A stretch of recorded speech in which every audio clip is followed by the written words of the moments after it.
नमस्कार। Breaking news पे बड़ी खबर आपको बता दें कि जेडीयू नेता और समाज कल्याण मंत्री मदन सहनी ने एक बड़ा बयान दिया है। उन्होंने कहा है कि तेजस्वी यादव का पार्टी चलाने में मन नहीं लग रहा है तो विधायकों का मन आखिर कैसा लगेगा, और विधायक भी इधर उधर हो सकते हैं। तो इसी खबर पे ज्यादा अपडेट के साथ मेरे साथ मौजूद है कैपिटल टीवी के executive editor Rajiv Singh ji. Sir, Madan Sahni ने बड़ा बयान दिया है। देखिए, मदन सहनी ने तो अभी बयान दिया है, लेकिन इसके पहले भी लगातार जदयू एमएलसी नीरज कुमार जो मुख्य प्रवक्ता भी हैं वो भी बयान दे रहे हैं, बीजेपी के नेता भी बयान दे रहे हैं। तो तय मानिए कि राजद में बड़ी भगदड़ मचनी तय है, और जो 25 विधायक हैं राजद के, तो मान के चलिए कि लगभग 15 से 18 विधायक, क्योंकि कल भी 17-18 विधायकों के भाजपा में जदयू में शामिल होने की बात उठ रही थी। सच्चाई क्या है ये सूत्रों के हवाले से खबर है, लेकिन लगातार आज मदन सहनी का बयान आ रहा है। मंत्री हैं बिहार सरकार में, समाज कल्याण मंत्री, और काफ़ी मुखर होकर बोलते हैं, सटीक चीज़ बोलते हैं, ऐसा भी नहीं कुछ बोलते हैं, और चाहे विवादों में बहुत ज़्यादा रहने की इनकी आदत भी नहीं रही है, तो इनकी बातों पर विश्वास किया जा सकता है। पहली बात, नीरज कुमार भी बड़े सधे हुए नेता हैं और वो भी बड़ा ठोक बजा के बोलते हैं। उनका व्यंग थोड़ा सा चुटीला होता है, थोड़ा सा चुपता जरूर है, लेकिन कुछ भी अनर्गल प्रलाप नहीं करते हैं, तो वो भी कहीं ना कहीं तस्दीक करता है। और दूसरी बात एक चीज़ और है कि जिस तरह से हार के बाद और हार से पहले की थोड़ी सी हम बात कर लें, तो टिकट बंटवारे से लेके हर मोर्चे पर, या फिर मुख्यमंत्री का जब तक चेहरा अनाउंसमेंट नहीं हुआ था, तो तेजस्वी यादव लगभग 12-15 दिन तक घर में छुपे रहे। और हारने के बाद भी अब देखिए, जैसे ही रिजल्ट आना शुरू होने लगा, रुझान आना शुरू हुआ, शुरू में तो बड़ा जोश खरोश में दिख रहे थे लोग, ट्वीट वगैरह आ रहे थे, लेकिन लगभग 10-11 बजे के बाद से ही तेजस्वी यादव को भवन में चले गए और शाम होते होते राबड़ी देवी के आवास पहुंच गए। और फिर बाद में आपको पता ही चला कि दिल्ली पहुंचते हैं राबड़ी आवास के पिछले दरवाजे से, उसके बाद सीधे सीधे यूरोप भाग जाते हैं। तो तमाम, और 24 घंटे के अंदर जो मारपीट लालू परिवार में हुई वो आपने देखा ही। तो ये सारी चीज़ें तेजस्वी यादव कहीं ना कहीं एक तरह से अकेलेपन की तरफ ढकेल दिया, इसमें कोई दो राय नहीं है। दूसरी बात कि अब जो हार के बाद जो एक जिम्मेदारी लेनी चाहिए थी, जो उसके बाद मीटिंग भी हुई, उसमें भी उन्होंने कहीं ना कहीं दूसरे के ऊपर भी ठिकरा फोड़ दिया, अपने नेताओं के ऊपर। तो एक तो ये भी बड़ा कहीं ना कहीं एक तरह से उनको देखा जाए तो साइड करते हुए कहीं ना कहीं देखिए अपने आप को कि नहीं, हम इसमें कहीं शामिल नहीं हैं, हार जो भी हुआ है तो नेताओं की वजह से हुआ है, हमारी वजह से नहीं हुआ है। तो एक तो यहाँ भी कहीं ना कहीं देखा जाए तो साइलेंट थे।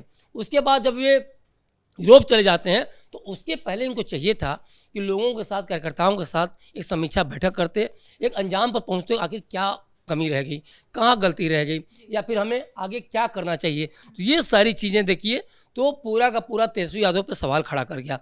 अब जब एक तरह से पार्टी के अंदर नेताओं को लग रहा है कि जो अंदरूनी कला जो मची हुई है, और वो पार्टी जो जिसके मुखिया तेजस्वी यादव हैं, लालू यादव हैं, राबड़ी देवी जी हैं, अब वो लोग सब लोग आपस में लड़ रहे हैं, मारपीट हो रही है, जूतम पैजार हो रहा है, चप्पल चल रहे हैं, तो अब ये अपने आप को कार्यकर्ता ठगे हुए फील कर रहे हैं, जो नेता हैं ठगे हुए फील कर रहे हैं, और जो विधायक हैं जो 25 जीते हैं, सोचिए कि उनकी मनस्थिति क्या होगी जब उनका नेता यूरोप भाग जा रहा है।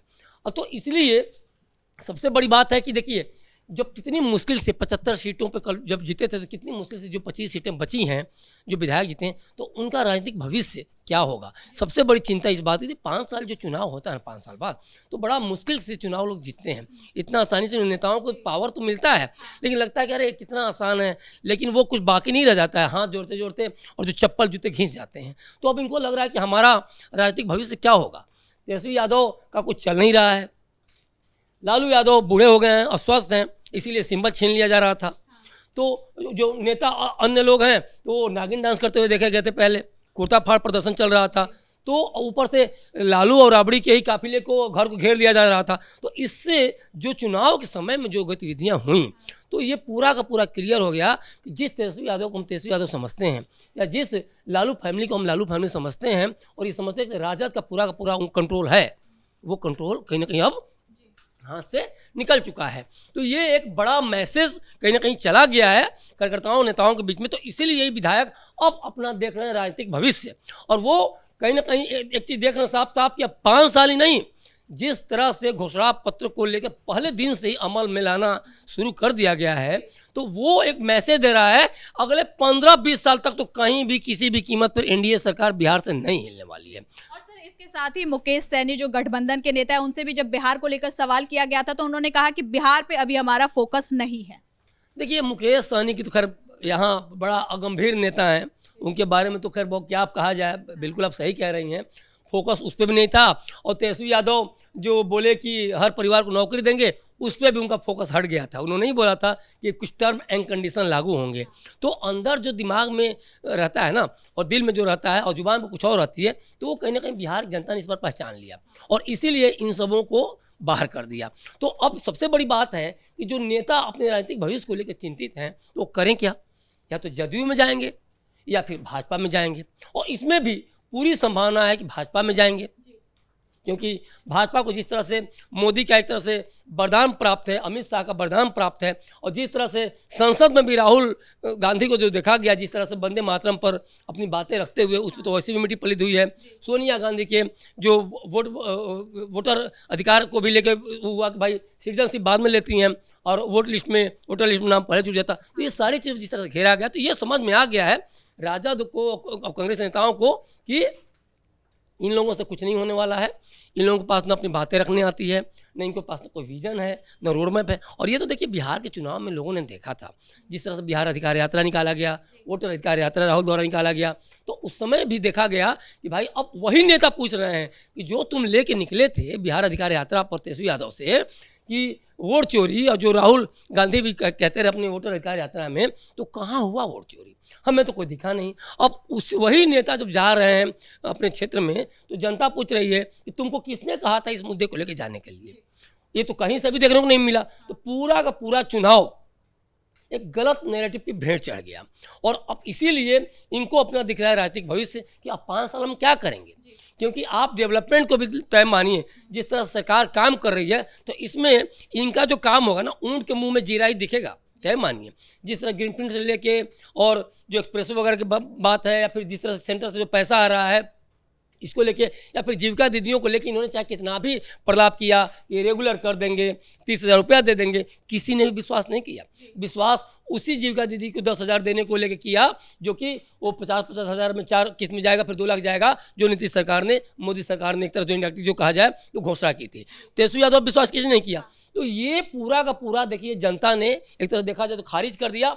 और इसमें क्या है, बड़ा सवाल अब इन नेताओं पर उठने लगा है कि अब ये क्या करेंगे, इनका राजनीतिक भविष्य क्या होगा। तो इनको लगता है कि एक जो जातिगत आधार जो हम जीते हैं, या फिर जो एक तरह से मुस्लिम ध्रुवीकरण के तहत जीते हैं, वो कम से कम शायद कुछ इन पार्टियों में आ जाए तो कुछ फ़ायदा मिल जाए। और कहीं ना कहीं देखिए, ओवैसी का भी जो 4-5 नेता, जो 5 नेता हैं उनके, उसमें 4 की जो भगदड़ की बात आ रही है, तो उसमें भी यही आ रहा है। हो सकता है 5 चले हैं तो जदयू में, तो पिछली बार भी ओवैसी का रिकॉर्ड ख़राब रहा, जीते, उसके बाद 4 भाग गए, राजद में चले गए। तो ये पूरी बातें एक तरह देखिए क्लियर हो रही हैं कि मदन सहनी अगर कह रहे हैं या नीरज कुमार कह रहे हैं, तो मान के चलिए कि 18-20 विधायक कहीं ना कहीं जदयू या फिर भाजपा में शामिल हो सकते हैं, इसमें कोई दो राय नहीं। और महागठबंधन की पूरी बात कर लें तो टोटल 35 सीट है, तो हो सकता है 30 के आसपास, 32 के आसपास, 33 के आसपास भी जा सकते हैं, क्योंकि इनको पता है। देखिए, तेजस्वी खुद शामिल नहीं होंगे, लेकिन बाकी तो बचे हुए समझिए कि सब कुछ जाने वाला है, क्योंकि इनको ये पता है कि अब यहाँ रह के हम कुछ नहीं कर सकते हैं, इससे हो सकता है अगला चुनाव भी हम हार जाएं। सर, इससे तो लेकिन जो पार्टी का अस्तित्व है वो भी खतरे में है। फिर अगर विधायक चले जाते हैं तो पार्टी फिर किस बिहाफ पर रहेगी? पार्टी अब बची कहाँ है? बिहार में आप सबसे बड़ी पार्टी थे। लालू यादव ने कैसे गरीब गुरबों की राजनीति करके कैसे राजद को खड़ा किया था, कैसे आपने उसको जंगल राज के दलदल में ढकेल के सत्यानाश कर दिया। रही बात फिर कि तेजस्वी यादव को, मीसा भारती को, तेज प्रताप को, रोहिणी आचार्य को आप लड़ा के और इस तरह से एक तरह से बंटवारा करके कि आप तुम सांसद बन जाओ, तुम विधायक बन जाओ, तुम मंत्री बन जाओ, तुम डिप्टी सीएम बन जाओ, तुम स्वास्थ्य मंत्री बन जाओ, तुम पर्यावरण मंत्री बन जाओ, ऐसे पार्टी चलती है क्या? और आप फिर कह रहे हैं कि हम गरीब गुरबों की राजनीति करते हैं, हम बिहार के सम्मान को वापस लौटा रहे हैं, होता है क्या? और इसीलिए बार बार तेजस्वी यादव इस चीज़ को कहते रहे जो कि हमने रोजगार दिया, हम रोजगार देंगे। डिप्टी सीएम जब आप बने थे 2 बार 17 महीने तक, तो उसमें आपने क्या किया? तो ये तो ऊपर से राबड़ी आवास को लेकर देखिए, जो बवाल हुआ उसमें क्या था, उसमें आपने ये बता दिया कि आपको लेके जो जंगल राज का जो एक जो तमगा आपको निगेटिव तमगा जो दिया गया था, वो तमगा आप लेके सिर पे मस्तक पर चिपका लिए अपने भाग्य के दुर्भाग्य के तौर पे, और आपने फिर एक बार राबड़ी आवाज़ में सीधे बोल दिया उन्होंने, हम नहीं खाली कर देंगे। तो ये पूरा का पूरा देखिए, ये नेता भी देख रहे हो, जनता भी देख रही है। और नेताओं को देखिए, एक बात समझिए, नेताओं को फीडबैक मिलती है, जनता के बीच में जब जा रहे हैं तो साफ साफ कह रहे हैं कि तुमको यही पार्टी मिली थी, राजद और कांग्रेस जैसी पार्टियां तुम लोग को मिलती हैं, भाजपा में तुम नहीं ज्वाइन कर सकते हो ज़्यादा। तो कहीं ना कहीं वो अपने क्षेत्र के लोगों की बात सुनते हैं, तभी ये बात आती है।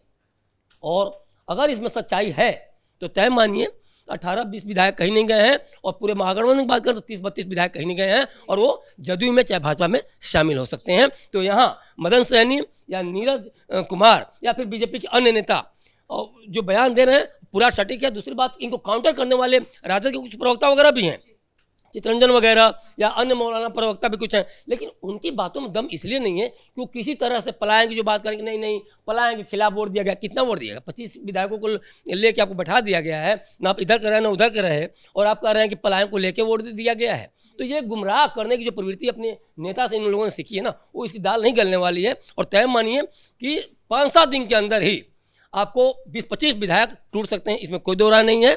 और ये कहीं ना कहीं इनका जो भी जो राजद का बचा हुआ है वो या महागठबंधन का सत्यानाश होना तय है। बहुत बहुत धन्यवाद सर इन तमाम जानकारी के लिए। तो कुल मिलाकर मदन सहनी का ये बयान कहीं ना कहीं बहुत बड़ा है। उन्होंने साफ तौर पर कह दिया है कि तेजस्वी यादव का पार्टी चलाने में मन नहीं लग रहा है, और जिससे विधायकों का भी मन नहीं लग रहा है, और आने वाले समय में हो सकता है कि ये इधर उधर भटक सकते हैं। फिलहाल ब्रेकिंग न्यूज में इतना ही। कैमरा पर्सन राजकुमार के साथ मैं सृष्टि शाह।